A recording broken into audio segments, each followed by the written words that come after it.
नमस्कार। समस्त मिथिलावासी कांवरिया बंधु से हम प्रणाम करै छी।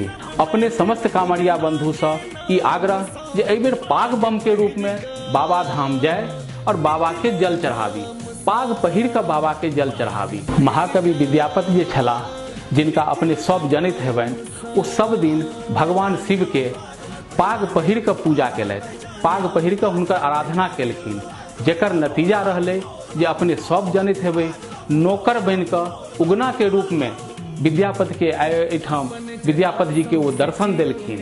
एहि दुआरे अपने सबसे आग्रह है जे समस्त कांवरिया बंधु एहि बेर पाग बम के रूप में पाग पहिर के बाबा के धाम जाए और बाबा के जल चढ़ावी। 19 तारीख से हमर मिथिला लोकक टीम पागक संग सुल्तानगंज में उपस्थित रहता।